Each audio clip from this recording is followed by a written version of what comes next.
To protest the layoff of 80 workers, the FDA's food safety chief resigned. Great. We lost the guy in charge of food.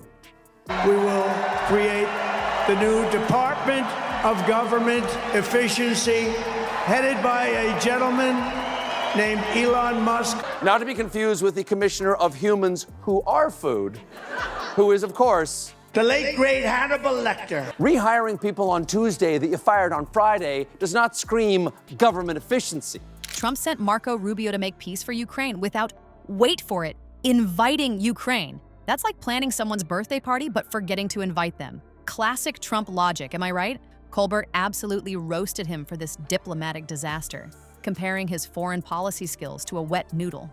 And honestly, that might be giving wet noodles a bad name. They at least have some flexibility.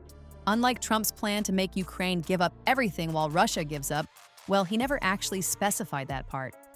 Before we move on, I'd like to ask you a small favor. If you appreciate this content, please take a second to like this video and subscribe to the channel. Over 98% of you watch the videos without subscribing. It costs you nothing, but it makes a huge difference to us. So, did you click the subscribe button? Great! Thank you so much. Now back to the video. Ever wonder what happens when you try to solve someone else's problem without actually asking them what they need? Well, our orange friend just gave us a masterclass in how not to broker peace. Trump decided the best way to negotiate peace for Ukraine was to send Marco Rubio, yes, little Marco himself, on a super secret mission to Saudi Arabia. Which, coincidentally, are also the Secret Service code names for Trump, Elon, and Don Jr. Example of these workers' heads spinning.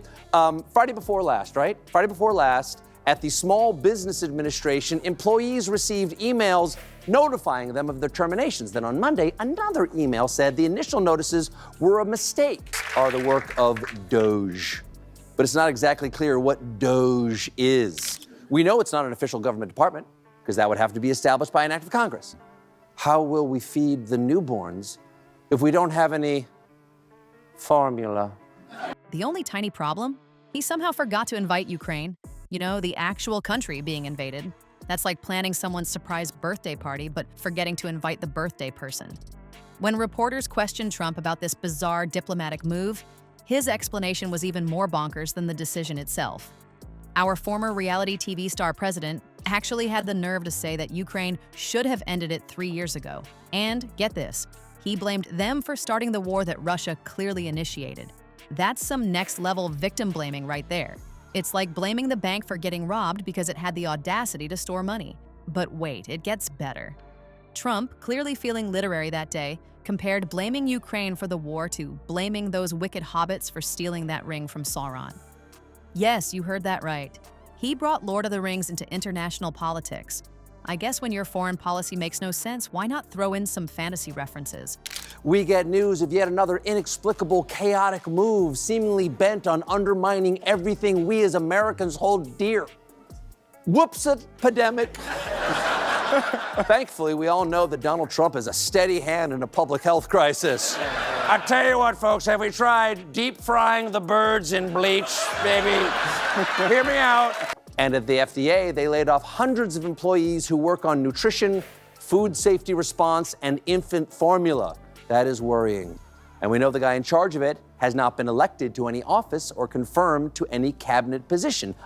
We will create the new Department of Government Efficiency, headed by a gentleman named Elon Musk. Next thing you know, he'll be suggesting we build a wall around Mordor and make the orcs pay for it. While Trump was busy playing fantasy geopolitics, Stephen Colbert wasn't having any of it. He pointed out the glaring problem with Trump's so-called peace plan. Ukraine is expected to make major concessions while Russia's obligations remain conveniently vague. When asked what Putin would have to give up in return, Trump went full wishy-washy with a classic, maybe they will, maybe they won't response. That's not diplomacy. That's the kind of answer you give when your kid asks if they can have ice cream later. The cherry on this diplomatic disaster Sunday? Trump referred to Ukrainian President Zelensky as a modestly successful comedian. Talk about the pot calling the kettle black. Now, naturally, the federal workers in their path of wanton destruction are experiencing anger, chaos, and confusion. Over the weekend, Doge laid off several thousand people at HHS, To protest the layoff of 80 workers, the FDA's food safety chief resigned. Great. We lost the guy in charge of food. Rehiring people on Tuesday that you fired on Friday does not scream government efficiency. This criticism comes from a guy whose main qualification for office was pointing at people and saying, "You're fired" on TV. At least Zelensky was intentionally funny. Trump's comedy is purely accidental. Trump's approach to Ukraine is like watching someone try to referee a boxing match by binding the victim's hands while giving the aggressor brass knuckles and calling it fair. European leaders are distancing themselves from this plan faster than teenagers fleeing a family dinner when dishes need washing. Even some Republicans are quietly backing away, not wanting to be associated with what basically amounts to rolling out the red carpet for Putin's tanks. Experts aren't mincing words about Trump's approach to diplomacy, particularly his obvious Putin man-crush. They're warning that his perceived favoritism toward Russia could seriously mess up global stability. But hey, who needs global stability when you have beautiful tariffs? Trump loves the word tariff so much he probably whispers it to himself at night like a lullaby. Speaking of chicken, up in Washington, our government is getting spatchcocked by Elon Musk and his post-pubescent pink-slip troopers. Up to this point, all we knew for certain about Doge is who that guy in charge is, which Trump made clear right before his inauguration. Because 25% of 14 is 3.5. Did you hear? They fired Doug, Raj, Anita. Not to be confused with the commissioner of humans who are food, who is, of course, The late, great Hannibal Lecter. oopsie, who has the Gorilla Glue. The whole situation is a perfect example of Trump's foreign policy philosophy: make friends with dictators, alienate allies, and solve complex international conflicts the same way he solves business problems, by making vague threats and then declaring victory regardless of the outcome. If international diplomacy were a chess game, Trump would be the guy flipping over the board when he starts losing and then claiming he won because some pieces landed in his lap. Colbert really hit the nail on the head with his takedown of Trump's bizarre peace plan. He compared excluding Ukraine from peace talks about their own country to trying to fix a leaky roof without consulting the homeowner. That's like showing up at someone's house with a bunch of tools, but telling them to stay in the basement while you fix everything. The funniest part was when Colbert concluded that in Trump's world, proper negotiation means keeping the affected country completely in the dark.